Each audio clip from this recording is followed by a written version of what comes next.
today's lecture, today we will be discussing work energy principle or work energy theorem. This is one of the important theorem in physics. So in certain cases we use this work energy theorem.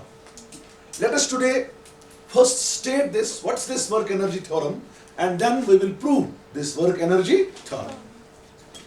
Work energy theorem says that whenever we perform a work on body, what will happen? The kinetic energy of a body will change. It says that work done on a body is equal to change in kinetic energy of a body. जितना हम एक body पे काम करेंगे उतना ही उस body की kinetic energy change हो जाएगी. तो इसका स्टेटमेंट क्या है? Work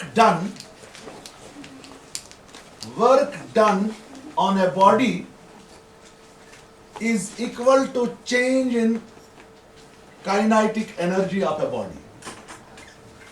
Work done on a body is equal to change in kinetic energy of a body. This is its statement. Work done on a body is equal to change in kinetic energy of a body. ये काम जो है ये body पे कौन करेगा? ये force करेगा. ये जो काम है बॉडी पे जो वर्क किया जाएगा ये कौन करेगा? Force. Work done on a body by force is equal to what? Change in kinetic energy of a body. Change in kinetic energy हो गया final kinetic energy minus initial kinetic energy. Let us prove this thought.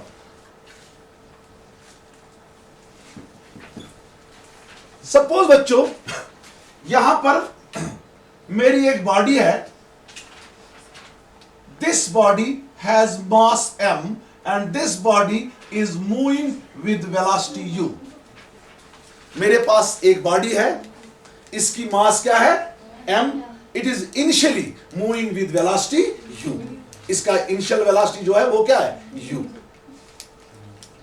इसकी जो initial kinetic energy होगी वो होगी फिर 1/2 mu square. चूंकि body का मास जो है वो m है, बॉडी की इनिशियल वेलोसिटी जो है वो u है. Then what will be its initial kinetic energy?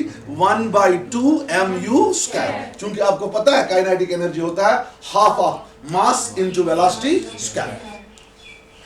Suppose इस बॉडी पे मैंने फोर्स लगाया, उसी डायरेक्शन मैंने इस बॉडी को उसी डायरेक्शन में फोर्स लगाया जिस डायरेक्शन में ये बॉडी मूव कर रही है. सपोज बॉडी जो है it is moving along x axis and I applied the force on a body along x-axis. What is that? Force applied on a body. Suppose under the effect of this force, the velocity of a body becomes v after some interval of time. मैंने body को force लगाया, force की वजह से इस body की velocity जो है वो चेंज हो गई. आफ्टर सम टाइम इस बॉडी की वेलोसिटी क्या बन गई? v. तो अब इसकी काइनेटिक एनर्जी क्या होगी? 1/2 mv square. This is the final kinetic energy. This is the initial kinetic energy.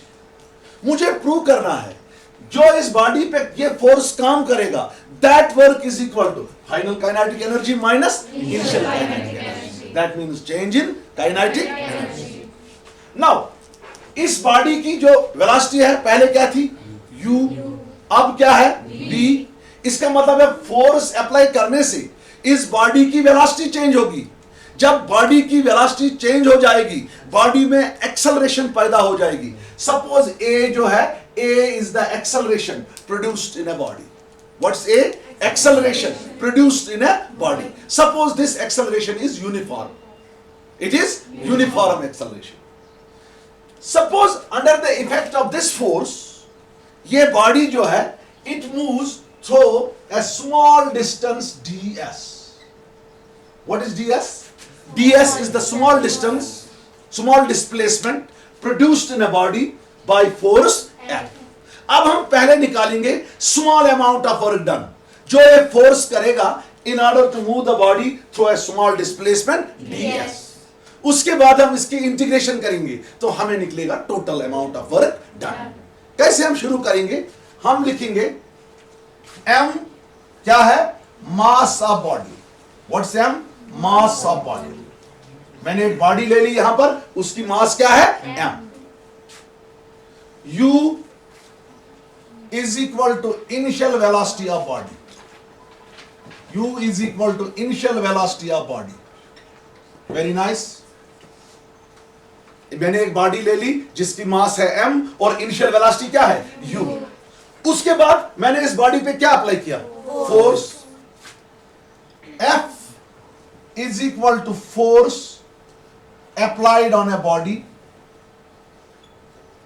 F is equal to force applied on a body in the direction of its motion. In the direction of its motion. F जो है वो मैंने body पे force apply किया in the direction of its motion. वहीं से force मैंने apply किया जहां से बॉडी जा रही है, जहां से बॉडी चल रही है। इस फोर्स की वजह से बॉडी की जो वेलोसिटी है वो क्या हो जाएगी? Change. v is equal to velocity attained by the body after some time. What's v? v जो है, this is the velocity attained by the body after some time. जब मैं बॉडी को फोर्स लगाऊंगा in the direction of motion, उस वक्त जो velocity body की होगी वो इंक्रीज हो जाएगी। जब मैं फोर्स वहीं से अप्लाई करूंगा जहां से गाड़ी जा रही है, तो उस वक्त वेलोसिटी बॉडी की जो है वो इंक्रीज हो जाएगी। इसका मतलब है ये फोर्स अप्लाई करने से बॉडी की वेलोसिटी इंक्रीज हो गई from u to v। Velocity increase करना होगा कि बॉडी जो है इसमें एक्सेलरेशन पैदा हो गई। When there is change in velocity, there is acceleration. A is equal to uniform acceleration produced in a body. Uniform acceleration produced in a body. A जो है वो इस बॉडी में एक्सेलरेशन पैदा हो गई क्योंकि इस बॉडी की वेलोसिटी क्या होगी? चेंज। पहले क्या थी? u, अब क्या है? v। जब भी वेलोसिटी चेंज होगी बॉडी में क्या पैदा होगी? Acceleration. ds is equal to small displacement. ds क्या है? Small displacement produced in a body. ds जो है, this is the small displacement produced in a body in the direction of motion या in the direction of force. ds is equal to small displacement produced in the direction of force. ds is equal to small displacement produced in a body in the direction of force. हम क्यों small displacement लेते हैं? मैंने आपको बताया, जब हम small displacement लेते हैं हमारा जो फोर्स होता है वो कांस्टेंट रहता है। Otherwise that force can also be a variable force. अगर हम स्मॉल डिस्प्लेसमेंट लेंगे तो फोर्स का वैल्यू जो होगा that will change by a negligible amount and we will assume that for this displacement our force is constant. जब force constant होगा तब मैं रिलेशन लगा सकता हूं F dot S, otherwise I can not use it. इसीलिए मैं यहां लेता हूं कि ds जो है यह है small displacement moved by the body in the direction of force. ठीक है, जब ये बॉडी स्मॉल डिस्प्लेसमेंट मूव करेगी certainly some work must be done on a body, क्योंकि there may be a friction, therefore work is needed to be done on the body. dw is equal to amount of work done on a body. dw is equal to amount of work done on a body. फिर से m is the mass of the body which is moving with initial velocity u. We have applied a force on the body by which its velocity increases to v. A is the acceleration produced in the body. D is the small displacement moved by the body under the application of this force. So while moving this small displacement, work is needed to be done on the body. That work is given by dw is equal to what? Amount of work done on the body. Now, as per definition of work done, work is equal to dot product of force and displacement. Therefore, this dw is equal to F dot ds. Therefore by definition of work dw जो होगा that will be equal to f dot ds. Dot product खत्म करो, ये क्या बनेगा? dw is equal to f ds cos theta. Let us call this equation number first. dw जो है that is f dot ds. Therefore dw जो होगा that will be equal to f ds cos theta. चूंकि a dot b किसके बराबर होता है? a b cos theta. Theta जो है that is the angle between f and ds. What is theta? Angle between f and ds. यहां पर force और ds एक ही डायरेक्शन में है, तो आपका जो थीटा होगा that will be 0 डिग्री. चूंकि फोर्स भी उसी साइड में, डिस्प्लेसमेंट भी उसी साइड में, तो angle between f and ds क्या होगा? 0. Here theta is equal to 0 because f and ds act in same direction. Because f and ds act in same direction. यहां पर हमारा थीटा जो है that is 0 because f and ds act in same direction. तो value दे दो theta का, ये बनेगा dw is equal to f ds cos of 0 degree. cos 0 जो है that's 1, तो आपको निकला dw is equal to f ds. Let us call this equation number 2. dw है f ds, dw हो गया f ds cos theta. Theta is 0, force and ds are in the same direction. Therefore dw is equal to f ds.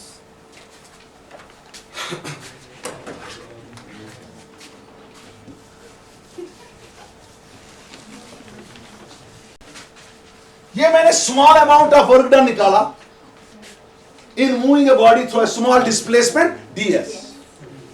मुझे basically निकालना है total amount of work done in increasing or in changing the velocity of body from u to v.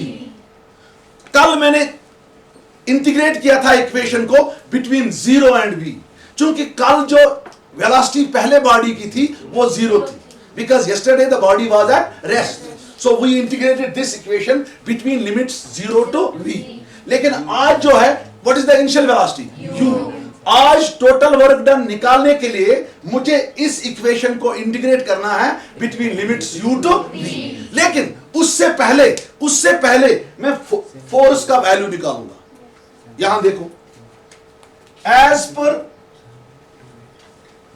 Newton second law of motion, as पर Newton second law of motion, second law of motion, यहां देखो F जो होता है F is equal to ma.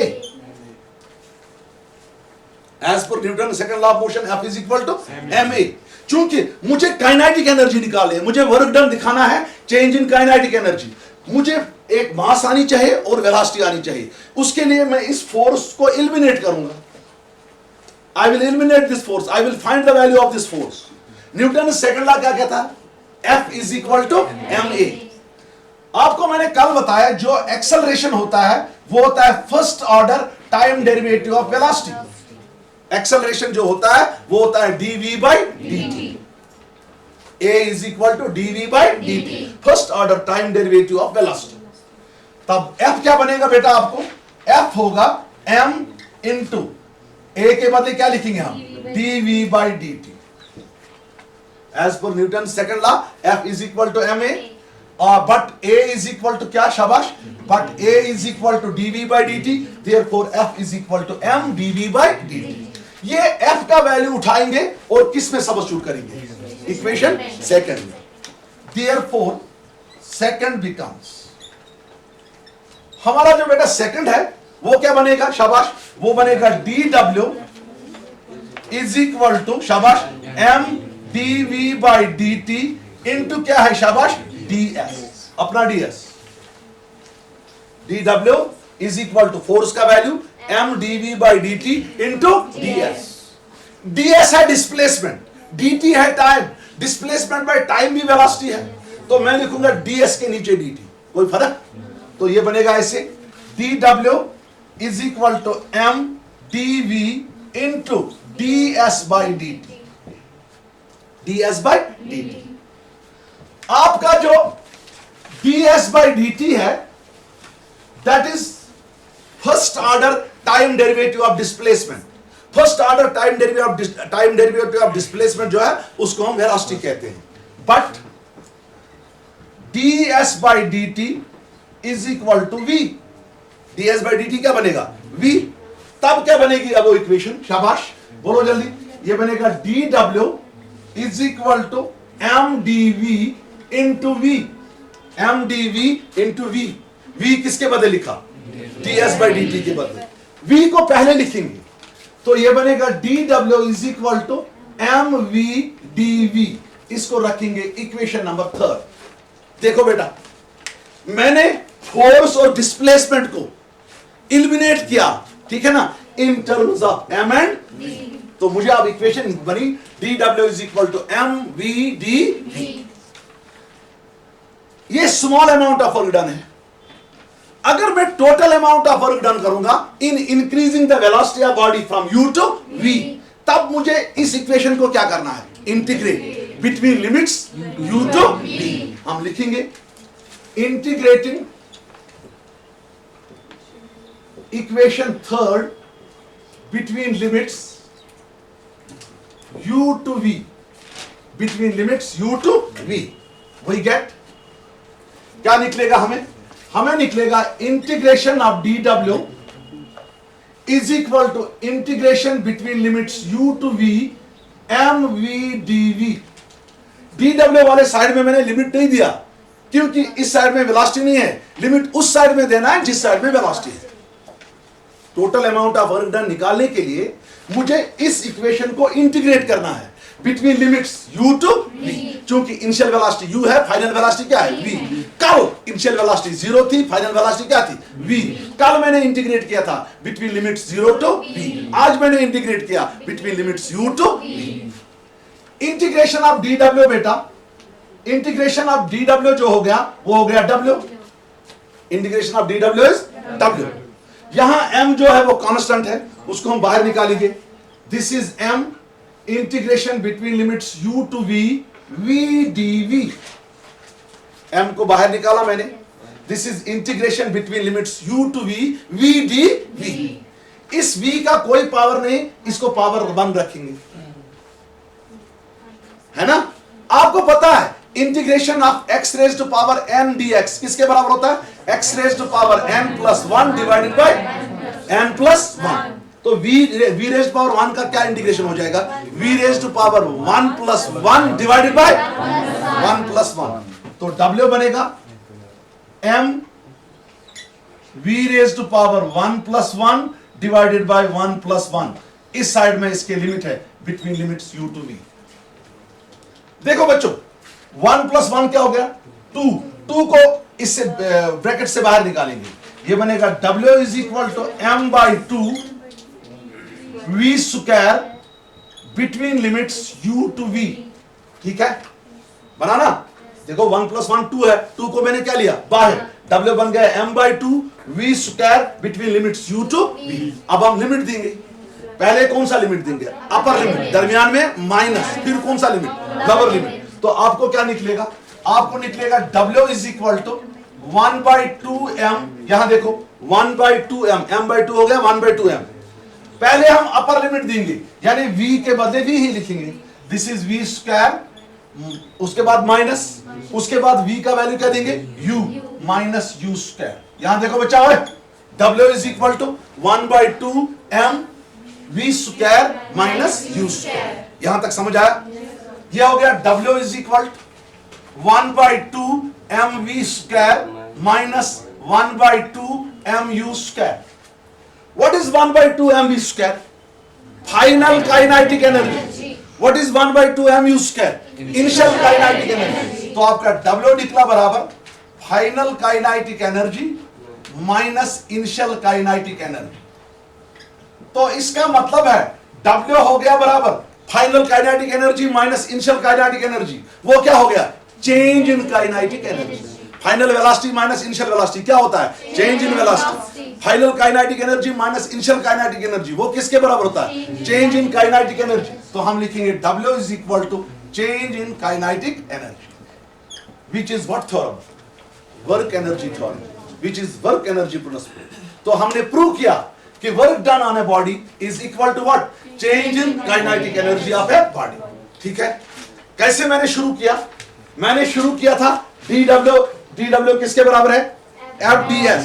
dw किसके बराबर है, fds cos theta. Theta क्या लिया, 0, क्योंकि फोर्स और डिस्प्लेसमेंट एक ही डायरेक्शन में है। तो dw किसके बराबर है, fds cos 0। cos 0 is 1। dw किसके बराबर है, अब ये f है, इसका वैल्यू मैंने निकाला एज पर न्यूटन सेकंड लॉ। f किसके बराबर है, ma, बट a किसके बराबर है, dv by dt, first order time derivative of velocity. अब फोर्स पे वैल्यू लगाया, this is F is equal to m dv by force का वैल्यू इस इक्वेशन में दिया, तो आपको बना dw is equal to m dv by dt into ds। तो आपको बना dw is equal to m dv into ds by dt, मगर ds बाय dt हो गया वेलोसिटी, क्योंकि ds डिस्प्लेसमेंट है, तो आपको निकला dw is equal to mv dv। अब इस इक्वेशन को आपने इंटीग्रेट किया between limits v to u, तो आपको ये वाला निकला w is equal to 1/2 mv square minus u square. तो आपको निकला w is equal to 1/2 mv square minus m, w is equal to 1/2 mv square minus 1/2 mu square. What is 1/2 mv square? It is the final kinetic energy of the body. What is 1/2 mu square? It is the initial kinetic energy of the body. Therefore, आपको निकला W is equal to change in kinetic energy of a body. This is work energy principle. Now let us discuss it. अब हम इसको discuss करेंगे। यह है आपको समझ? अब हम इसको डिस्कस करेंगे। देखो बेटा, आपको निकला है W is equal to 1/2 mv square minus 1/2 mu square. इसको रखेंगे equation number A. This is work energy theorem या वर्क एनर्जी प्रिंसिपल, क्योंकि वर्क डन होता है चेंज इन काइनेटिक एनर्जी। ठीक है बेटा, V क्या है, बॉडी की फाइनल वेलोसिटी, U क्या है, बॉडी की इनिशियल वेलोसिटी। देखो बच्चों, number first, if V is equal to U, अगर बॉडी की फाइनल वेलोसिटी और इनिशियल वेलोसिटी आपस में बराबर है, इसका मतलब है बॉडी की जो वेलोसिटी है that has not changed during its motion. इसका मतलब है जब बॉडी मोशन में है, इसकी जो वेलोसिटी है वो कांस्टेंट है। फोर्स अप्लाई करने से भी बॉडी की जो है वो वेलोसिटी यहां पर चेंज नहीं हुई है, क्योंकि V किसके बराबर है। अगर हमारी बॉडी मूव कर रही होगी विद कांस्टेंट वेलोसिटी, हम देखेंगे उस वक्त जो वर्क डन है वो किसके बराबर होता है। यहां लगाओ, देयरफॉर फ्रॉम इक्वेशन ए मुझे निकलेगा W is equal 1/2 mv square minus 1/2 mv square, चूंकि U किसके बराबर है, V के बराबर। ठीक है ना, तो मेरा जो W है वो किसके बराबर निकलेगा, 0।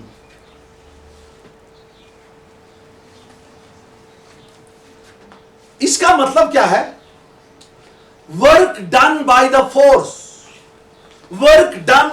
Force on a body is said to be 0 if the speed of body, if the velocity of body does not change during the motion of a body. Work done on a body is said to be 0 if the speed of a body does not change during the motion of a body. So whenever a body is moving with a constant speed, no work is done on the body by the force, because as per work energy theorem W is equal to 0. Yeliti ka body constant speed se thas paka tem sat karna force tat body pet kahi ka tikayz yeli speed constant aise initial kinetic energy as barabar final kinetic energy। Example मैं दूंगा, अगर एक body circle में move करेगी with a constant speed, when a body moves in a circle with a constant speed, इस body को circle में कौन सा फोर्स घुमाता है, सेंट्रीपिटल फोर्स, बताया ना। जब बॉडी सर्कल में मूव कर रही है विद कांस्टेंट स्पीड, हर एक पॉइंट पे इस बॉडी की काइनेटिक एनर्जी जो होगी वो होगी same. Therefore, work done by the centripetal force will be 0. हम बोलेंगे work done by the centripetal force when a body moves along a circle with a constant speed is an example of what work? Zero work. Because in that case, the initial kinetic energy is equal to the final kinetic energy. Therefore, as per work energy theorem, W is equal to 0. Second case.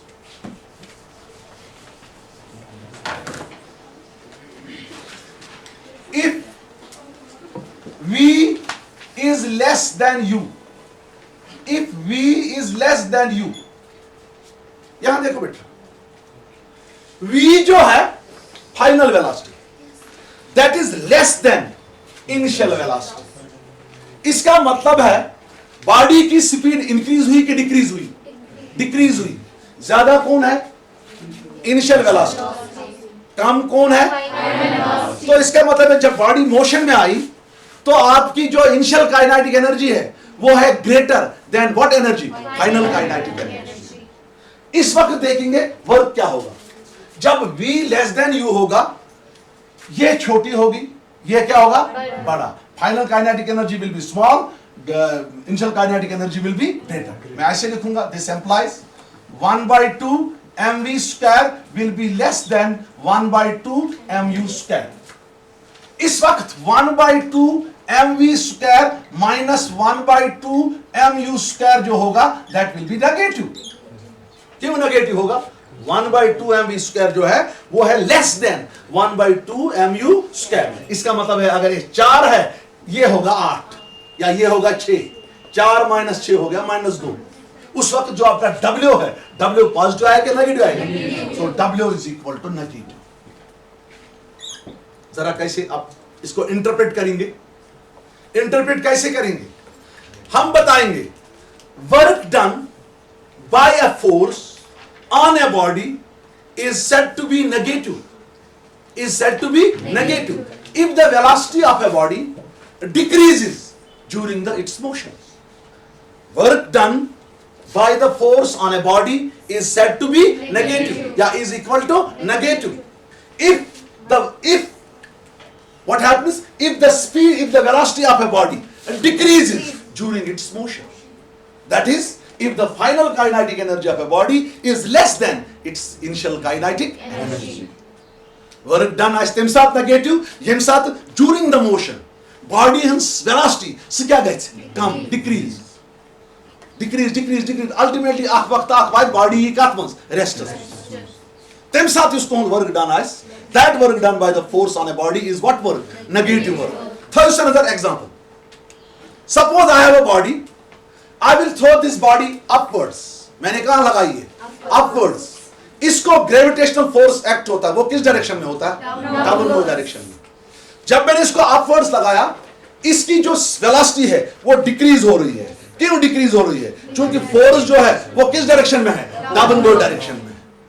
भैया जो force है वो किस direction में है? Downward direction में. इसका मतलब है जो बॉडी का डिस्प्लेसमेंट और फोर्स होगा, they are in opposite direction. Velocity, body की वेलोसिटी तब डिक्रीज होगी जब फोर्स और डिस्प्लेसमेंट अपोजिट होंगे. यानी फोर्स और direction of motion of body, they will not be in the same direction, they will be in opposite direction.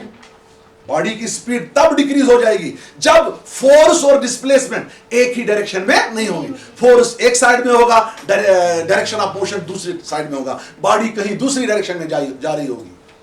उस वक्त हमारा वर्क डन जो होगा वो क्या होगा? Negative. For example, when a body is thrown vertically upwards, the work done by the gravitational force will be what work? Negative work. Because body की direction of motion क्या है? अपवर्ड्स. ग्रेविटेशनल फोर्स क्या है? Downwards. तो displacement और force क्या है? इन opposite direction. Work done on a body by a gravitational force when a body is projected vertically upwards is an example of what work? Negative work. आगे जाएंगे. Third one.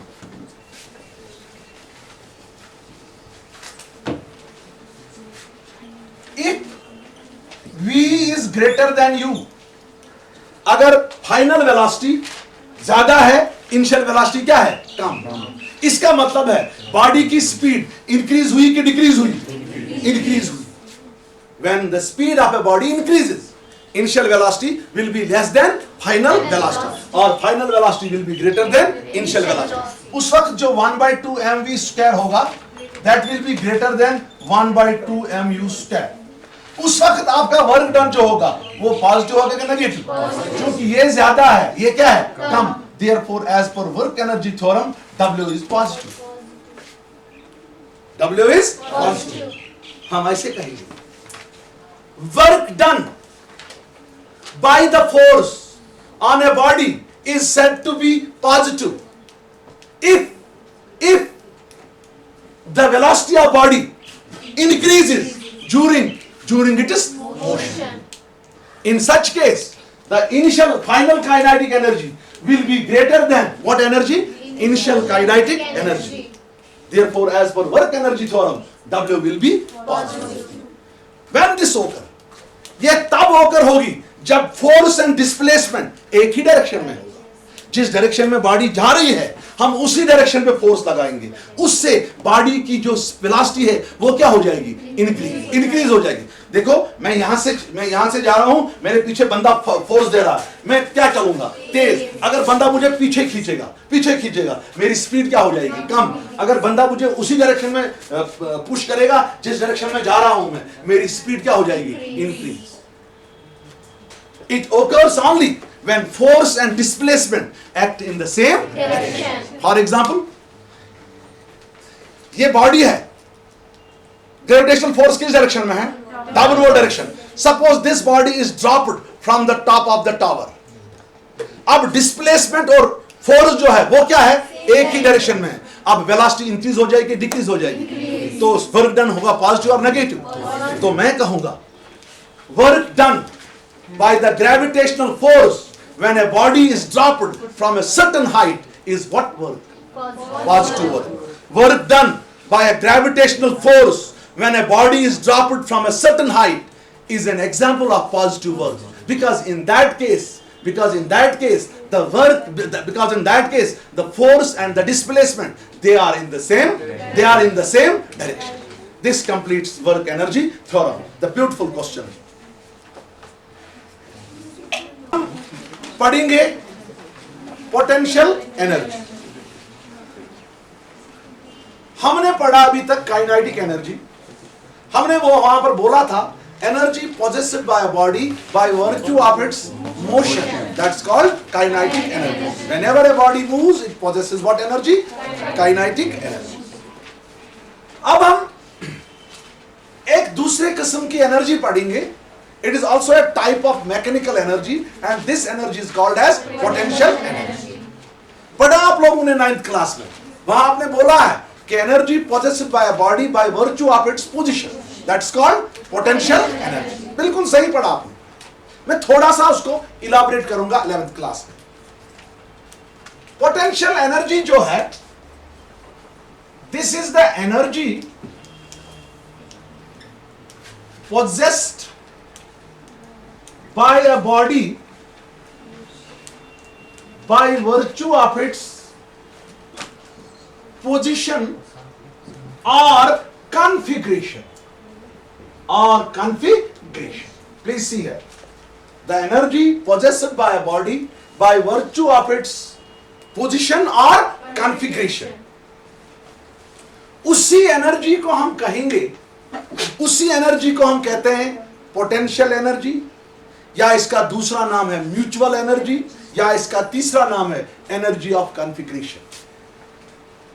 The energy possessed by a body by virtue of a position or configuration, that energy is called as potential energy or mutual energy or energy of configuration. 3 नाम दिए इसको मैंने. एक क्या है? Potential energy. दूसरा क्या नाम कहेंगे इसको? Mutual energy. तीसरा क्या नाम कहेंगे? क्या कहेंगे? Energy of configuration. कॉन्फिगरेशन क्या होता है? फॉर एग्जाम्पल यहां पर हमने एक सिस्टम लिया, फिजिकल सिस्टम. इस फिजिकल सिस्टम में बहुत सारे ऑब्जेक्ट्स हैं. ये ऑब्जेक्ट ए है, ये ऑब्जेक्ट बी है, ये ऑब्जेक्ट सी है. ठीक है ना? जो इनके ऑब्जेक्ट्स के दरमियान रिलेटिव पोजीशंस है, the energy possessed by a body by virtue of relative positions of objects in a physical system. ये ऑब्जेक्ट ये है, this is object B, this is the relative position between object B and object C, this is the relative position between object A and object C. The energy possessed by a physical system by virtue of relative position of the objects present in a physical system is called potential energy, or that energy is called as energy of configuration. ऐसे बोल सकते हैं। एक बोलते हैं energy positive, short term में हम क्या बोलते हैं, energy positive by body by virtue of its position, हम कहेंगे this is called potential energy. हम ऐसे भी कहेंगे अगर हमारे पास एक फिजिकल सिस्टम है, उसमें बड़े सारे ऑब्जेक्ट्स हैं, जो इस फिजिकल सिस्टम में एनर्जी पैदा होगी due to relative position between the various objects, that energy is called as also as potential energy or energy of configuration or mutual energy. इसको हम कैसे मेजर कर सकते हैं? फॉर एग्जाम्पल मेरा ऑब्जेक्ट यहां पर है एट पोजीशन A, अब मुझे इस ऑब्जेक्ट को पोजीशन B तक लेना है। ये जो पोटेंशियल एनर्जी है इसको हम मेजर करते हैं as the amount of work done in moving the object from one position to some standard position, from one position to some standard position. हमें कितना काम करना पड़ेगा एक ऑब्जेक्ट को लेने को, कहां से, from one position to some standard position. That work done, वो वर्क जो है वो स्टोर होता है फिर इस बॉडी में in the form of energy. That energy is called as potential energy. Simply बोलेंगे the amount of work done in taking an object from one position to another position is stored in the object in the form of an energy, and that energy is called as potential energy. कुछ examples देंगे potential energy के। पहले हम देंगे potential energy due to position, उसके examples. अगर आप dam देखोगे, डैम देखोगे ना, वाटर का डैम जो है, जो डैम में वाटर होता है उस वाटर में पोटेंशियल एनर्जी होती है। Water stored in a dam possesses potential energy. पहले डैम में कम पानी है, उसके बाद ये पानी ऊपर चला जाता है, ऊपर चला जाता है, ऊपर चला जाता है।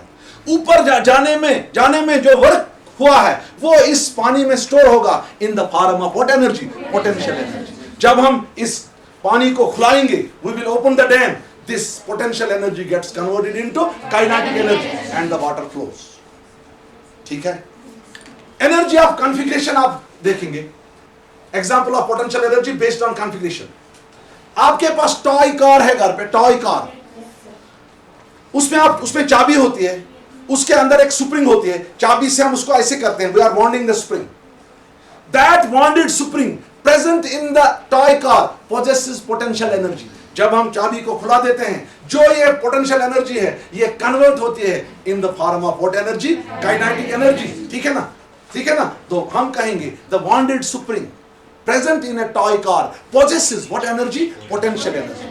As the key is released, this potential energy gets converted into kinetic energy and the toy car moves.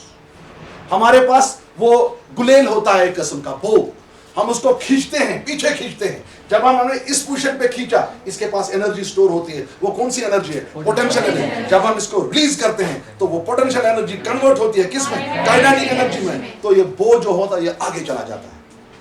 समझ आया? घड़ी में एक स्प्रिंग होती है, घड़ी में, ठीक है ना। घड़ी को भी हम चाबी करते हैं, चाबी से ऐसे करते हैं ना। घड़ी में भी एक स्प्रिंग होती है। That spring also possesses what energy, potential energy. These are the examples of what energy, potential energy. Tomorrow we'll derive the expression.